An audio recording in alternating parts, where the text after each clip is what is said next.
Hello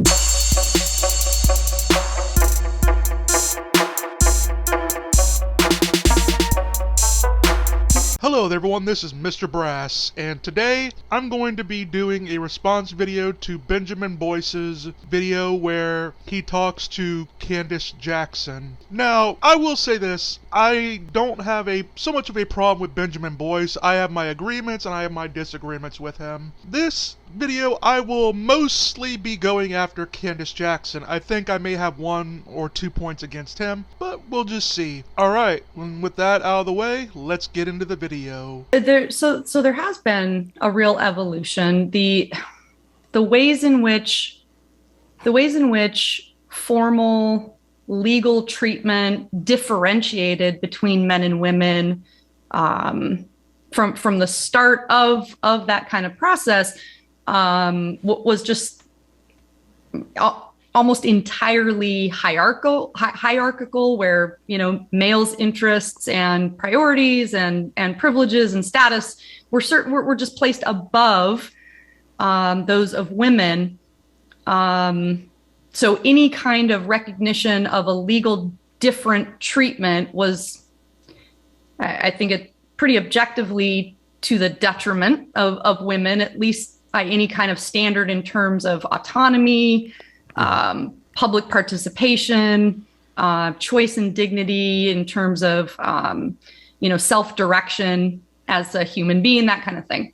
This is quite frankly stupid. If we look throughout history and society, we find, yes, men at the top, but also men at the bottom. Basically, women say that the system that kept them from breaking the glass ceiling is so bad, while they ignore that it also kept them from hitting the glass cellar. Society is about trade-offs. What are the things we are willing to give up for the sake of getting things we really want or desire? So while being a woman historically had some downsides, it had some positives as well. Basically, you can be free or you can be safe. Many women preferred the latter over the former. A woman had a greater expectation of safety and protection than men, and had a right to be financially supported by them. She, unlike men, wasn't expected to risk their life trying to earn money. She also didn't have to die for her country or be held accountable for crimes she did. Women had no obligation to earn an income, and any income she earned, her man wasn't entitled to any. Happen.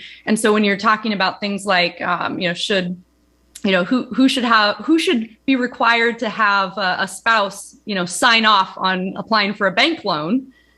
Well, that was discrimination that was going on that, that the law eventually removed. So all of it can... This ignores that women couldn't be held responsible for debts and only their husbands and or fathers could. That means if all her husband's money got spent on luxury treatments for her, the man would be stuck working harder to compensate for that. Men had an obligation to be accountable for providing their wife and child, while neither one of them had an obligation to him, and thus the man was rewarded for filling his obligation by having authority over them. Also, there was no law stopping women from getting loans without their man co-signing it. It was a policy that banks had because, like I said before, women had no obligation to pay back the debt, whereas their men did. She could, in theory, find a bank that allowed it. Familiar with that? Very familiar with that, yes. That was when working in the education department from 2017 to end of the Trump administration. Working with Title IX was definitely in my lane, and so thinking through what non-sex discrimination meant in different contexts, and having an opportunity to go back and look at the last 50 years of life under Title IX and see where a general non-discrimination rule has provably helped women, and ways in which the exceptions that are built into it, places where the law itself goes ahead and says, no, you can treat men and women differently in these specific ways. What those rationales are based on, I mean, this is 50 years ago, so the rationales, were maybe a little bit different. Rationales and then also the outcomes too. And the outcomes, that's right. And so, and then trying to grapple with the challenges that face women and girls in particular today kind of necessitates a new conversation in the legal realm about what footing, what grounding are we putting non-discrimination law on. Title IX is bad for men that are falsely accused, as it lowers the burden of proof on the person claiming injustice was done against them. It is also bad for women because by giving schools this kind of control, they can be underhanded and just choose to punish the boy on campus and not take the matter to the police. If a man is actually guilty of predatory sexual behavior, that should be something reserved for the law and not an institution that has a vested interest in maintaining an image. I don't know, so I have to phrase this as a question. Are women necessarily as severely punished as men are with regards to the law? If a woman murders her husband, is she, generally speaking, all things being equal, given the same punishment as a man is given if he kills his wife and they're both found guilty and the evidence is the same? Over time, are men not kind of treated a little bit more punitively than women, or harshly than women? I think that you have to. It's hard. I think it's hard to make a generalized answer to that. I think that if you break it out a little bit, it's going to be a little of each. I think that if you look at, let's say, take out domestic violence incidents for a moment and just look at murder. There are so many more murders committed by men than by women that I'd have a hard time thinking that you can draw too many conclusions about overall are women's sentences harsher or more lax than those of men. If you look at domestic violence situations, there probably is data to support the idea that that in some ways women are treated more harshly in the criminal justice system. I think in terms of domestic violence, women initiate unidirectional domestic violence against their partner more than men do, but they do get more hurt by that. That's because they have the bright idea to go and hit someone who had a size and strength advantage against them. Most abuse is bidirectional. The problem is we teach men not to hit women but not the reverse, which is a bad policy for both men and women. We need to get rid of the Duluth model, as it genders an issue that doesn't need to be gendered. They are not treated more harshly. If anything, we've completely gone the other direction. With murder, men are more often than not the victims of it, and it's more to do with the fact that men possess on average more strength to carry out a murder than a woman. Women can often claim abuse as a justification for murdering their partner without any evidence to back it up. The women's prisons, are they as harsh, or are they comparable to men's prisons with regards to the severity?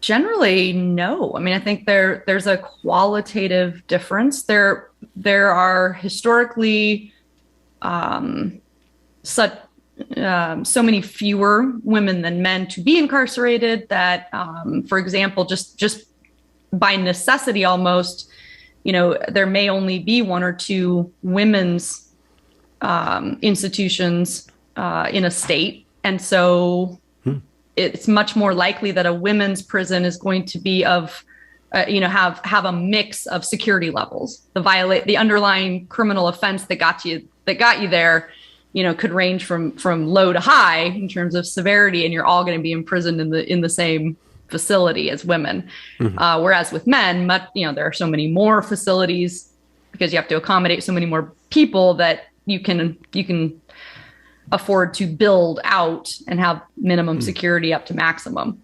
And that's one of the issues with men transferring in, of course, is that automatically changes. So here we're getting to what you're working on now. How many women's prisons are there in California? Do you know off the top of your head? Just two. There are only two in the entire state of, and are they overflowing? One of the reasons that men are in prison more than women has to do with the women are wonderful effect. Society has much more positive attitudes towards women and can't fathom the idea of them doing crimes. Men being in prison so much more than women shows that we as a society are failing men. Sonja B. Starr's work on the matter has shown that women are looked at more favorably in courts. This trend has been noticed for more than 100 years. It takes far more work to throw a woman in prison for, say, murder than it is men. Women could get away with things like infanticide by just claiming insanity. Women's prisons tend to resemble male low-security prisons, and they have far more freedoms than men do in their own prisons. One of my recent guests, who's a phenomenal legal scholar, Erica Bakioki. I don't know if you saw that episode or if you've heard of her work. Her and also Mary Harrington, who's not a lawyer. She's also British, so what does she know about anything? Anyways, I'm kidding. They begin to argue about the law is written for men by men, and a lot of just the key concepts of what it is to be an individual is not from a female perspective. If true, we'd have no expectations of fatherly support in society or have any obligations for men in society. Men being forced to penetrate would be considered rape, and men being recognized as rape victims altogether would be more common globally. We wouldn't draft men for wars, and we wouldn't enable any behaviors that make men disposable. Men wouldn't be in prison so much more than women are. There is nonetheless some truth in this, however. It is a system by men to largely punish other men. So we know that religions can be treated differently under the law, just with diet. So we know that there are exemptions, religious exemptions within law with regards to prison treatment, providing certain spaces for prayer and stuff like that. And I'm sure that the law encapsulates that or gives it a bounds. There's certain things that the law will change based on your belief system, but no further. We won't erase your crime, right? So the law should be able to say gender is a belief system. If you believe that you're intersex, which I can't believe that they even put that in there. If you believe that you're transgender, if you believe that you're non-binary, we will afford you a certain amount of, we'll give you a certain amount in order to facilitate that, but no more, right? We're not going to say, okay, well, because Islam in its holy text says that it has to kill all infidels, the Muslim in prison should be completely allowed to kill all the Christians, right? I mean, and that I'm just going all the way. So the old Islam card is drawn here. The problem with Islam, at least as it is currently presented, is more to do with interpreters than anything else. That is a problem Christianity had more in the past, but sadly still has today in many places. A lot of times it isn't people becoming radical by reading the Quran, it is that already radical people read the Quran as justification for the things they've already decided they want to do. I do like some of Islam's focus on justice, even if I disagree on the specifics of it. I've gone over misconception about Islam, society, and the like in my video response to David Woods, which I'll link in the description. A lot of it is over-exaggerated with some truths in it. Well, that is all for today. This is Mr. Brass saying goodbye and get wise.